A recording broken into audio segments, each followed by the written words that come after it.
Hello दोस्तों, आप सबका मेरे YouTube चैनल पर स्वागत है। तो बात करते हैं कहानी तड़प तेरे इश्क के अगले भाग की। पिछले भाग में आपने पढ़ा कि पंखुड़ी अपने पूरे परिवार के साथ सैम के पास पहुंच जाती है। वो सैम को सॉरी कहती है पर सैम नहीं मानता। पर कुहू की मासूमियत पर वो अपना गुस्सा भूलकर उसकी बात मान लेता है। कुहू एकदम से सैम के गले में अपनी बाहें डालते हुए, मेरे अच्छे अंकल। पास खड़ी हिमांशी कुहू को देखकर मुस्कुरा रही थी, जबकि कुमुद की नज़रें कुछ और देख रही थी। सैम, हिमांशी और कुहू तीनों को लेकर उसने अपनी अलग ही सोच धारण कर ली थी। वो तीनों को एक परिवार के रूप में देख रही थी। हिमांशी का घर फिर से बसाने की तैयारी में थी वो। बाकी देखना ये होगा कि उसका सोचा हुआ कितना सच होता है, क्योंकि जो हम सोचते हैं वो सच हो जाए तो फिर कहना ही क्या। ये तो आने वाला वक्त ही बताएगा कि किसकी जोड़ी किसके साथ फिट बैठती है। फिलहाल तो सैम ने अपना सारा गुस्सा त्याग दिया था, सिर्फ और सिर्फ कुहू की मासूमियत पर, उसके बचपने पर, उसके भोलेपन पर, जो कि पंखुड़ी भी महसूस कर पा रही थी। लेकिन अभी भी उसके दिल में एक कसक थी कि सैम ने उसे दिल से माफ़ नहीं किया है। पर चलो, फिलहाल वो कुहू के ज़रिए ही सही उसके साथ वापस काम करने के लिए राज़ी तो हुआ। इतना ही बहुत था उसके लिए। बस फिर क्या था, सैम की बात सुनकर कुमुद तो वैसे ही बहुत खुश हो गई थी। हिमांशी के मन में जबकि ऐसी कोई बात दूर दूर तक नहीं थी। हाँ, वो खुश थी पंखुड़ी के लिए कि चलो उसको साथ में काम करने वाला जैसा पार्टनर चाहिए था वैसा मिल गया। शकुंतला जी कुमुद को अपने साथ घर के अंदर ले जाते हुए, चलिए हम सब अंदर चलकर बैठते हैं, आ जाओ बच्चों। वो सबको अंदर आने का बोलकर खुद वहाँ से चली जाती है और कुमुद को भी अपने साथ ले जाती है। उनके पीछे पीछे हिमांशी भी जाने लगती है। इतने में अपनी मम्मी को देखकर कुहू भी उसके साथ लपक लेती है। हिमांशी भी ये बात समझ गई थी कि सैम सिर्फ कुहू की वजह से राजी हुआ है, इसलिए वो चाहती थी कि पंखुड़ी और सैम अकेले में अपना सारा मैटर सॉल्व कर लें। इसलिए वो भी वहाँ से जाना ही बेहतर समझती है।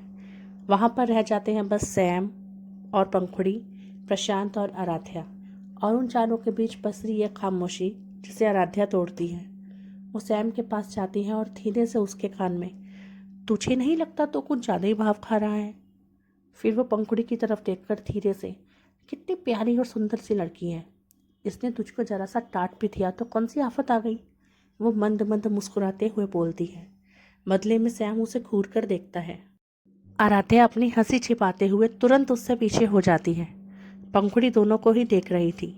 वो भी सैम से बात करना चाहती थी पर अकेले में, क्योंकि प्रशांत और आराध्या को तो वो जानती तक नहीं थी, तो उनके सामने कैसे वो बात कर सकती थी सैम से। और कहीं ना कहीं उसकी ये बात आराध्या समझ गई थी।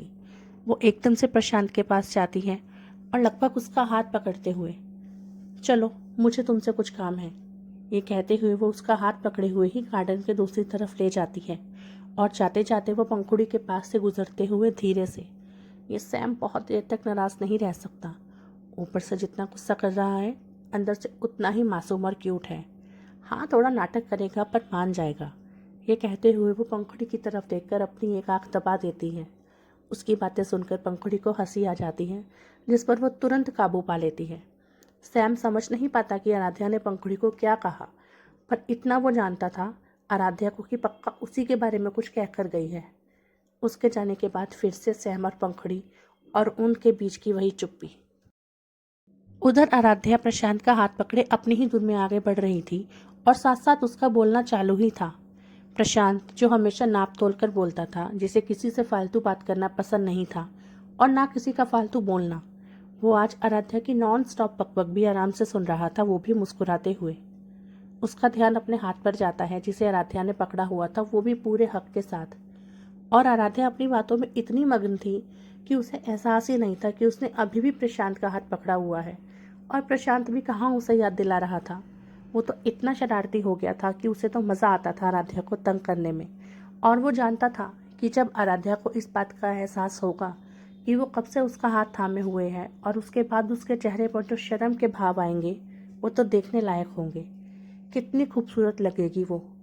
आराध्या उसका हाथ पकड़े हुए उसे गार्डन के दूसरी तरफ ले जाती है और फिर उसकी तरफ देखकर, मैंने सही किया ना उन दोनों को आपस में बात करने के लिए अकेला छोड़ दिया, ताकि वो अपने सारे गिले शिकवे दूर कर लें।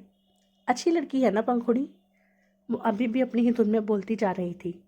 प्रशांत उसकी हाँ में हाँ मिलाते हुए, हाँ, अच्छी लड़की है। फिर वो एकदम से, वो तुमने मेरा हाथ अभी भी कसकर पकड़ा हुआ है।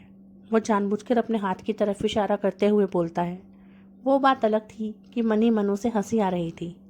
उसकी बात सुनकर एकदम से राधा का ध्यान प्रशांत के हाथ पर जाता है, जिसे उसने मजबूती से पकड़ा हुआ था। अपनी हरकत पर वो झेप जाती है और वो तुरंत उसका हाथ छोड़ देती है, लेकिन उसे समझ में नहीं आ रहा था कि वो क्या बोले। जैसा कि प्रशांत ने सोचा था, इस वक्त आराध्या के चेहरे पर शर्म के भाव आ जाते हैं, जिसमें वो बेहद खूबसूरत लग रही थी। यही तो देखना चाहता था वो। आराध्या अपने खुले बालों को कान के पीछे करते हुए और प्रशांत से नज़रें चुराते हुए, वो पता नहीं कैसे, मैं उसे समझ नहीं आ रहा था कि वो क्या बोले, लेकिन प्रशांत को इतने से भी चैन नहीं मिलता। वो आहिस्ता से उसके करीब जाता है और फिर एकदम से, यह सब छोड़ो, मैंने तुमसे कहा था कि मेरी कमियां बता देना, ताकि मैं तुम्हारे हिसाब से खुद को ढाल सकूं, खुद को बदल सकूं। तो अभी तक मेरा जवाब नहीं दिया तुमने। वो अपने दिलकश अंदाज में बोलता है। बस इतना काफ़ी था आराध्या की धड़कनें बढ़ाने के लिए। प्रशांत की बात सुनकर उसे प्रशांत के साथ गाड़ी में बिताए पल याद आ जाते हैं। कैसे वो उसके करीब आ रहा था, उसे छू रहा था, अपने प्यार का एहसास करवा रहा था, और उसकी वो प्यार भरी बातें। ये सब याद आते ही आराध्या की शर्म दुगनी हो जाती है और उसका चेहरा लाल टमाटर जैसा हो जाता है। उसका ये शर्माना देखकर, उसका ये लाल सुर्ख चेहरा देखकर प्रशांत का मन कर रहा था कि वो उसे अपने आगोश में संभाले और उसके गालों पर अपने होठों की छाप छोड़ दे। बड़ी मुश्किल से काबू पाया था उसने अपनी भावनाओं पर। वहीं आराध्या शर्माते हुए अभी भी उसके सामने खड़ी थी और उससे प्रशांत की बातों का कोई जवाब देते नहीं बन रहा था। अगले ही पल प्रशांत फिर से उसे छेड़ते हुए, बताओ ना आराध्या, क्या क्या कमियां हैं मुझ में। वो अपनी शरारती हंसी छिपाते हुए बोलता है, पर तब तक उसकी ये शरारती हंसी आराध्या देख चुकी थी। वो समझ चुकी थी कि अब प्रशांत जानबूझकर उसको तंग कर रहा है और उसका ये फेवरेट काम बन गया है। वो अपने दोनों हाथ अपनी कमर पर रखते हुए मन में, अच्छा बच्चू, मुझसे पंगा, वो मन ही मन बोलती है। प्रशांत अभी भी उसके बोलने का इंतज़ार कर रहा था। आराध्या उसके साइड से गुजरते हुए, ऐसा है मिस्टर प्रशांत शेरगिल, अब तुम में एक कमी हो तो बताऊं। अब तुम्हारे अंदर कमियां ही इतनी हैं कि मुझे सोचने में वक्त लग रहा है। ये कहते हुए वो उसके पास से गुजर जाती है और इस वक्त उसके होठों पर मंद मंद मुस्कान फैली हुई थी। प्रशांत वहीं खड़ा उसे जाते हुए देख रहा था और उसकी बातों पर मुस्कुरा रहा था। जाते जाते आराध्या के कदम रुक जाते हैं और वो पीछे मुड़कर प्रशांत की तरफ देखते हुए, एक बात कहूँ मिस्टर शेरगिल, जिसे पसंद करना होता है वो कमियों के साथ ही पसंद कर लेता है। अगर अपने हिसाब से किसी को बदला जाए तो फिर वो मोहब्बत नहीं, और आप मुझे ऐसे ही पसंद हैं, सड़ू और सफाई के कीड़े के रूप में। आराध्या शरेआम अपने प्यार का इजहार करते हुए बोलती है और फिर झट से अंदर भाग जाती है। आखिर आराध्या के दिल की बात जुबान पर आ ही गई। प्रशांत को उम्मीद नहीं थी कि आराध्या इस तरीके से उससे कह देगी कि वो उसे पसंद करती है, उससे मोहब्बत करती है। वो अभी भी वहीं खड़ा आराध्या के शब्दों में उलझा हुआ था। जिसे पसंद करना होता है वो कमियों के साथ ही पसंद कर लेता है। अपने हिसाब से किसी को बदला जाए तो फिर वो मोहब्बत नहीं, और आप मुझे ऐसे ही पसंद हैं। जादू सा हो गया था प्रशांत पर आराध्या के कहे इन शब्दों का। इस वक्त उसे कितनी खुशी मिल रही थी ये तो बस वही जानता था। वो अपने बालों में अपना हाथ घुमाते हुए, ओ गॉड, ये लड़की भी ना, बट आई लव हर, ये कहता हुआ वो भी घर के अंदर चला जाता है। दूसरी तरफ सैम और पंखुड़ी सबके जाने के बाद सैम उसे कुर्सी पर बैठने का इशारा करते हुए, बैठो, ये कहते हुए वो खुद भी कुर्सी पर बैठ जाता है। पंखुड़ी उसके सामने वाली कुर्सी पर बैठते हुए, मैं जानती हूँ मिस्टर सैम कि आप अभी तक उन बातों में उलझे हैं और आपने मुझे दिल से माफ़ नहीं किया है। आपने सिर्फ कुहू के लिए। इससे पहले कि वो अपनी बात पूरी करती, सैम बीच में ही अपना हाथ दिखाकर उसे रोकते हुए, ठीक है ना, अब जो हो चुका है उसे भूल जाओ और ख़त्म करो ये सब। हाँ, मुझे बहुत गुस्सा आया था क्योंकि पहली बार मुझे किसी ने इस तरह से डांटा था, लेकिन तुम्हारी जगह जब खुद को रखकर सोच रहा हूँ तो एहसास हो रहा है कि अगर तुम्हारी जगह मैं होता तो शायद मेरा रिएक्शन भी ऐसा ही होता। कभी कभी काम का प्रेशर इतना ज़्यादा होता है कि हम सही और गलत का फैसला नहीं कर पाते, जैसा कि तुम्हारे साथ हुआ। और फिर तुमने बताया कि तुम्हें कुहू की भी टेंशन थी। तो अब हम इस टॉपिक को यहीं ख़त्म करते हैं और एक नई शुरुआत करते हैं, सैम हल्का सा मुस्कुराते हुए बोलता है। यह सुनकर पंखुड़ी राहत की सांस लेते हुए, थैंक गॉड, फाइनली आप माने तो सही। मुझे तो ये लग रहा था कि मेरा काफ़ी वक्त तो आपको मनाने में ही चला जाएगा। फाइनली सब सही हो चुका है, तो मैं भी इस टॉपिक को यहीं ख़त्म करती हूँ और एक नई शुरुआत करती हूँ। ये कहते हुए वो अपना हाथ सैम की तरफ बढ़ाते हुए, फ्रेंड्स, बदले में सैम भी उसका हाथ थामते हुए, बिल्कुल। इसके बाद वो थोड़ा सा रिलैक्स होते हुए, वैसे मुझे उम्मीद नहीं थी कि तुम सबको लेकर यहाँ आ जाओगी। वेरी इम्प्रेसिव, हाँ। वह पंखुड़ी की तारीफ करते हुए बोलता है। इतने में दीनू आकर उन दोनों के सामने कॉफ़ी के 2 कप रख जाता है और साथ में कुछ नाश्ता भी। सैम पंखुड़ी को कॉफ़ी लेने का इशारा करता है। पंखुड़ी कॉफ़ी का कप उठाकर अपने होठों से लगाते हुए, तो आप मान ही नहीं रहे थे। कितनी बार सॉरी बोला मैंने आपको, पर आप माने ही नहीं।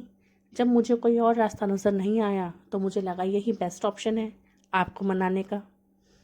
एक कॉफ़ी का सिप लेते हुए वो बोलती है। सैम भी कॉफ़ी का सिप लेते हुए, वैसे एक बात पूछूं पंखुड़ी, तुम्हारे साथ काम करने के लिए तो कोई भी रेडी हो जाता। हो सकता है मुझसे बेहतर मिल जाता तुम्हें, और मुझसे माफ़ी मांगना कोई इतना ज़रूरी भी नहीं था। तुम्हारे पास और भी ऑप्शन थे, लेकिन फिर भी तुम यहाँ तक आई, क्यों? उसकी बात सुनकर पंखुड़ी मुस्कुराते हुए, हाँ, ठीक कहा तुमने। मेरे पास और भी ऑप्शन थे और अभी भी हैं, लेकिन मुझे जो चाहिए था, मतलब ईमानदार, जो दिल में है वो ज़ुबान पर है। चापलूसी करने वाले लोग मुझे पसंद नहीं आते।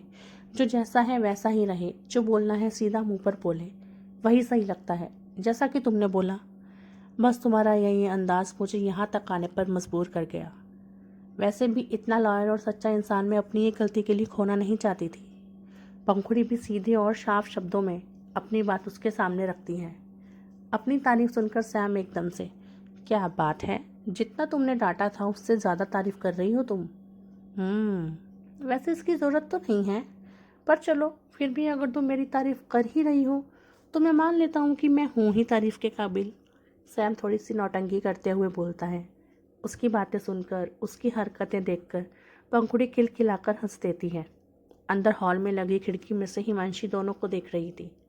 वो मन में, चलो फाइनली इन दोनों की फाइट तो ख़त्म हुई। इतने में कुहू उसका हाथ छुड़वाकर बाहर गार्डन में भाग जाती है। कहीं वो गिर ना जाए, यह सोचकर हिमांशी भी उसके पीछे भागती है। साथ साथ वो उसे रोक रही थी। कुहू बच्चे, ऐसे मत भागो, आप गिर जाओगे। पर कुहू कहाँ सुन रही थी। सैम का ध्यान दोनों पर जाता है। वो कुहू को देखते हुए, बहुत प्यारी बच्ची है। वैसे इसके पापा नहीं आए, वो क्या करते हैं? सैम पंखुड़ी से सवाल करता है। पंखुड़ी उसे सारा सच बताते हुए, वो चीचू इस दुनिया में नहीं है। कुहू बहुत छोटी थी जब वो, इतना कहकर वो चुप हो जाती है। ये सुनकर सैम को बहुत दुख होता है। ओह, आई एम सो सॉरी। इतने में हिमांशी कुहू को पकड़ते हुए, आप पकड़ लिया। सैम और पंखुड़ी हिमांशी को ही देख रहे थे। पंखुड़ी आगे बोलते हुए, बड़ी मुश्किल से दीदी ने संभाला है खुद को, वो भी बस कुहू के लिए, वरना तो वो बहुत टूट गई थी। बस तब से कुहू ही उनकी ज़िंदगी है, वही उनका सब कुछ है। ये कहते हुए उसकी आंखों में नमी तैर जाती है, जिसे वो बड़ी सफाई से साफ कर लेती है, पर सैम से छिपा नहीं पाती। कुहू जिसकी नज़र गार्डन में रखे झूले पर जाती है और वो तेज़ी से उस तरफ भागने लगती है। भागते भागते वो गिर जाती है और एकदम से रोने लगती है। उसका रोना सुनकर सैम तुरंत उसकी तरफ भागता है। तो क्या सैम अटैच हो गया है कुहू के साथ या हिमांशी के साथ? ये तो आने वाले भागों में ही पता चलेगा। लेकिन जो भी होगा बड़ा इंटरेस्टिंग होगा, जिसके लिए आपको इंतज़ार करना होगा अगले भाग का। और वीडियो को लाइक करना है, कमेंट करना है, और जिन लोगों ने चैनल को सब्सक्राइब नहीं किया है, प्लीज़ मेरे चैनल को जल्दी से सब्सक्राइब कर लें। धन्यवाद।